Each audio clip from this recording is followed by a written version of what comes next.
और इसको भी कंट्रोल जे कर देंगे। स्लो ऑन करना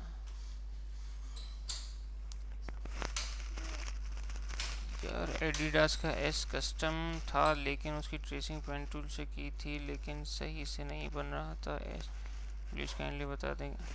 देखो एडिडास का जो वो वाला लोगो था, लोगो के अंदर लेटर एस जो था, अब आप कह रहे हो कि आपने उसको पेन टूल से ट्रेसिंग की, तो पेन टूल से ट्रेसिंग आपने उस दिन की थी ना। अब आप आज दोबारा करके देख लीजिएगा, किसी किस्म की कोई परेशानी हो तो बताइएगा। और अभी तो आपको जो है ना वो, चलो एक आपको लेटर करके दिखा देते हैं बस।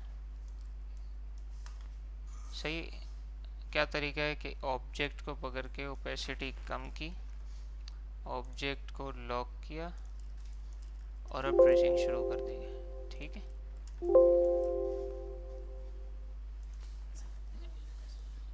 देखें इब्तिदा में जो है ना वो आप ऐसा ना कीजिएगा कि आपने इतने बड़े बड़े डिफरेंस से जो है ना वो आप पॉइंट्स ले रहे हैं।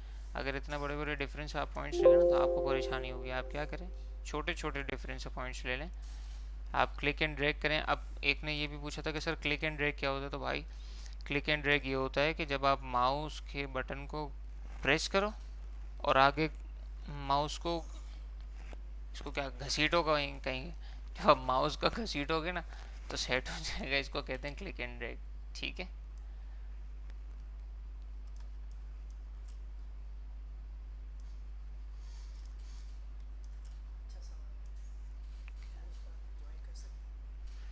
यार जो अच्छा एक सवाल आया कि क्लोज पाथ को ज्वाइन कर सकते हैं। अल्लाह के बंदे जो पहले से क्लोज है उसको ज्वाइन क्या करोगे आप। हम ज्वाइन इसीलिए यूज़ करते हैं ताकि ओपन पाथ को क्लोज किया जा सके। ठीक है, अब ये देखें ये चीज़ जो है ना वो हमें इरिटेट कर रही है, तो हम क्या करेंगे, फिल की जगह स्ट्रोक में कलर कर देंगे। तो ये स्वैप फिल एंड स्ट्रोक,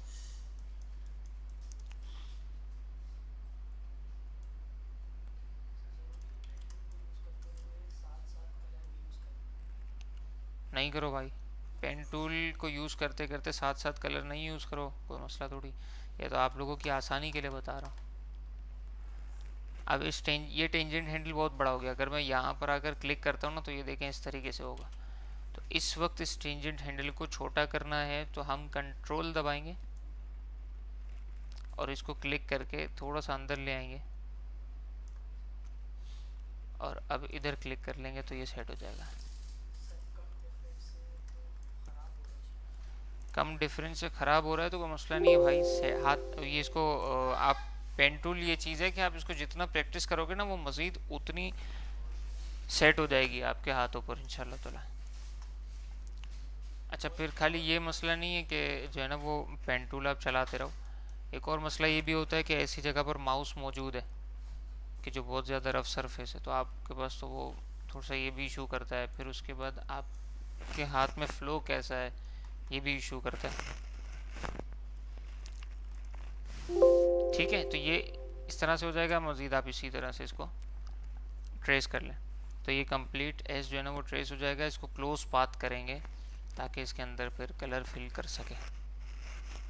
और इसके अलावा वो ज्वाइन का आप कुछ कह रहे थे।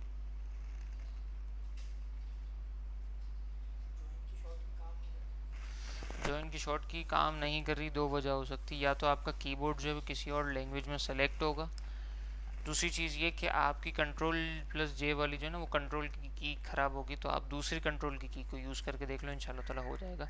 दो बातें, तीसरी इसके लिए यूज़ नहीं हो रही होगी कि आपने किसी दो ओपन पाथ के पॉइंट्स को सेलेक्ट ही नहीं किया होगा, इस वजह से।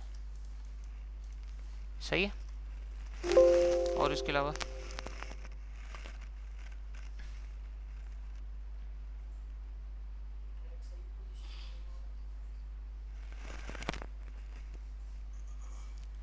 क्लिक एंड ड्रैग आपको करना है ना। अब आप मिसाल है,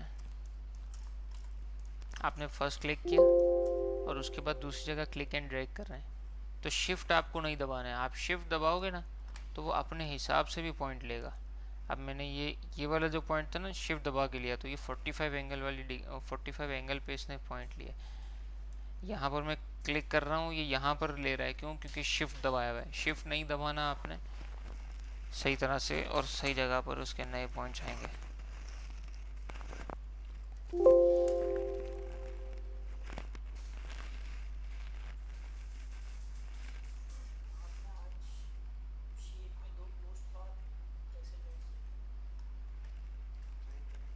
स्टार्टिंग से वीडियो दोबारा देखो। जिसने ये सवाल किया ना कि आपने जो क्लोज पाथ में दो शेप्स को कैसे ज्वाइन किया था, हो सकता है या तो इसने लेट ज्वाइन किया इस वजह से, उसको इस चीज़ का पता नहीं है। ठीक है,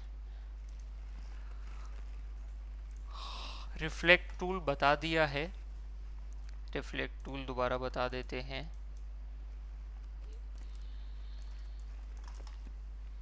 रिफ्लेक्ट टूल हमने क्लिक, पहले तो ये रोटेट पे था, ठीक है, हमने क्लिक किया और उसके बाद रिफ्लेक्ट टूल पर आके माउस बटन को रिलीज़ किया यानी छोड़ दिया, तो इस सूरत में जो है वो रिफ्लेक्ट टूल सेलेक्ट हो गया। अब इधर डबल क्लिक करेंगे तो ये डायलॉग बॉक्स खुल कर आ जाएगा। इसमें वर्टिकल में प्रीव्यू देखना है कि भाई वर्टिकल कैसे होगा, रिफ्लेक्ट तो ऐसे होगा, और हॉरिजॉन्टल कैसे होगा, तो हम ये प्रीव्यू देख सकते हैं कैसे होगा।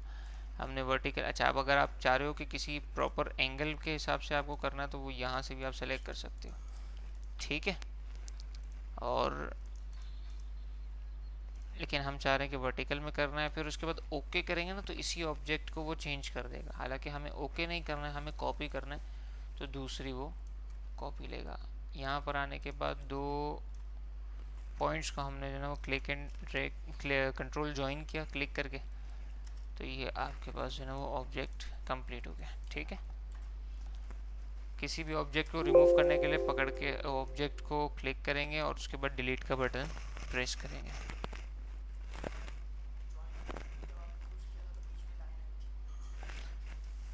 जॉइंट टूल जब भी यूज़ करेंगे तो उस वक्त बीच में लाइन आएगी, क्योंकि सेंटर की जितनी भी ओपन पाथ की स्पेस है ना वो जॉइंट टूल फिल कर देगा ऑटोमेटिकली। ठीक है, हाँ,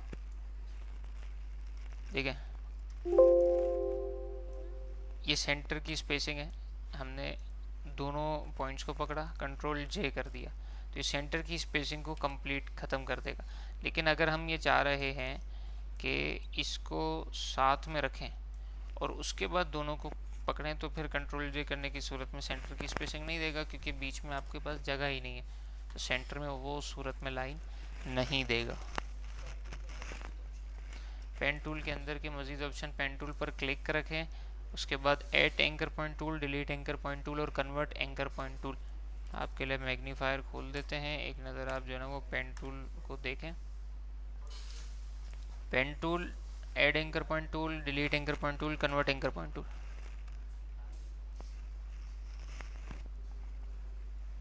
ठीक है, अच्छा, अब जो है वो हम चाह रहे हैं, अच्छा, इन तीनों का काम क्या होता है? Add anchor point tool, delete anchor point tool, इसका काम ये होता है कि मिसाल ये हमारे पास एक ऑब्जेक्ट है अब मैं चाह रहा हूँ कि इसके इस हिस्से को ऊपर की तरफ ले जाऊँ, तो मैंने इसके अंदर एक पॉइंट ऐड करना होगा। जब भी आप स्ट्रोक के ऊपर आएंगे तो पेन टूल के साथ प्लस आ जाएगा, उस वक्त आप पॉइंट ऐड कर सकते हैं। जब आप पॉइंट ऐड करेंगे तो उसके मुताबिक ऑटोमेटिकली टेंजेंट हैंडल आ जाएगा। डायरेक्ट सिलेक्शन टूल क्लिक करेंगे, इस पॉइंट के ऊपर एक बार क्लिक करेंगे और फिर दोबारा क्लिक करते हुए इसको ड्रैग करेंगे तो ये पॉइंट मूव हो जाएगा। अगर हमने इस ऐड की जगह पर डिलीट करना है किसी भी पॉइंट को, तो हम इस सूरत में ऑब्जेक्ट को पकड़ेंगे, डिलीट एंकर पॉइंट टूल पर क्लिक करेंगे और यहाँ पर आएंगे तो माइनस का निशान देगा, उससे हम माइनस करेंगे तो ये अपनी पुरानी पोजीशन पर नहीं आएगा, क्योंकि टेंजेंट हैंडल अब चेंज हो चुका है, तो इस वजह से ये स्ट्रेट हो जाएगा। सही, अब इसने इस वाले का टेंजेंट हैंडल को लिया और इस वाले के टेंजेंट हैंडल को लिया, तो दरमियान में जितना कर्व पॉसिबल था इसने वो बना दिया। यहाँ कोई टेंजेंट हैंडल नहीं था, इसके लिए सिर्फ इसी को फॉलो करते हुए इसने यहीं पे कर्विंग दी है, बाकी पूरा ऑब्जेक्ट स्ट्रेट कर दिया। आप अगर इन दोनों को नहीं भी लेते हैं तो भी कोई मसला नहीं है, पेन टूल पे रखें। जब भी आप स्ट्रोक पर चलेंगे ना तो स्ट्रोक पर आपके पास एक ऑप्शन ऑटोमेटिकली प्लस का साइन दे देता है, यहाँ पे क्लिक कर लें, ऐड हो जाएगा और जैसे ही आप किसी पॉइंट के ऊपर आएंगे तो यहाँ पर माइनस का साइन देगा, यहाँ पे क्लिक कर लें, माइनस हो जाएगा। फिर आप डायरेक्ट सिलेक्शन टूल के ज़रिए इसको क्लिक एंड ड्रैग कर सकते हैं। ठीक है, पेन टूल में कर्व नहीं आएगा भाई। पहला पॉइंट पे क्लिक करें, दूसरा पॉइंट क्लिक एंड ड्रैग करें। जब तक क्लिक एंड ड्रैग नहीं करेंगे, टेंजेंट हैंडल बनाएंगे नहीं, तब तक जो है वो आपका कोई भी उसमें वो नहीं होगा, कर्व नहीं आएगा। ठीक है,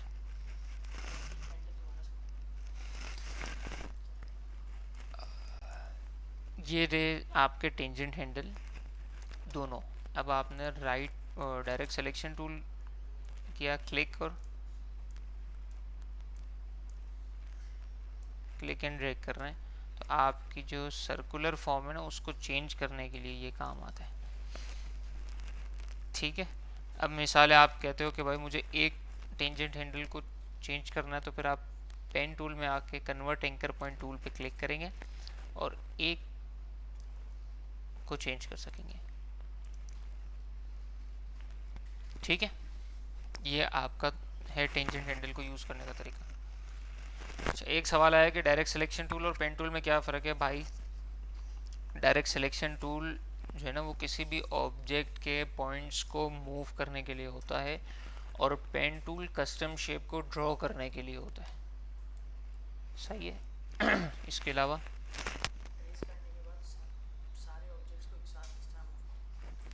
ट्रेस करने के बाद सारे ऑब्जेक्ट को मूव करने का तरीका उस दिन भी बताया था, दोबारा सुन लें। वो ये कि आपने सबसे पहले एक ऑब्जेक्ट को सेलेक्ट किया, उसके बाद शिफ्ट दबाकर दूसरे ऑब्जेक्ट को सेलेक्ट किया, दो ऑब्जेक्ट आपस में सेलेक्ट हो गए, क्लिक एंड ड्रैग करते रहेंगे तो ये एक साथ सारे ऑब्जेक्ट्स को पकड़ के मूव हो जाएगा।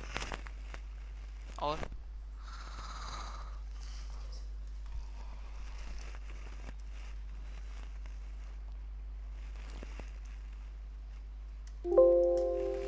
ये जो है आपके पास पाथ आ गया है पूरा, पेन टूल से हमने ड्रॉ किया था। राइट साइड कमांड पैनल पे ना आपके पास यहाँ पे स्ट्रोक का पैनल आएगा, स्ट्रोक के पैनल को खोल लें, यहाँ से शो ऑप्शंस कर लें। अब आप इसके वेट को बढ़ा सकते हैं। इस वक्त 1 पॉइंट है, 5 पॉइंट कर लें, 14 पॉइंट कर लें, 40 पॉइंट कर लें, 60 पॉइंट कर लें। ठीक है, एक तो ये तरीका है। दूसरा ये है कि जब भी आपका ये कॉर्नर आता है तो कॉर्नर पर कैप आपको किस तरह का चाहिए। एक ये कैप है स्ट्रेट, ये राउंड कैप आ गया, ये प्रोजेक्शन कैप आता है। ठीक है, तो इसके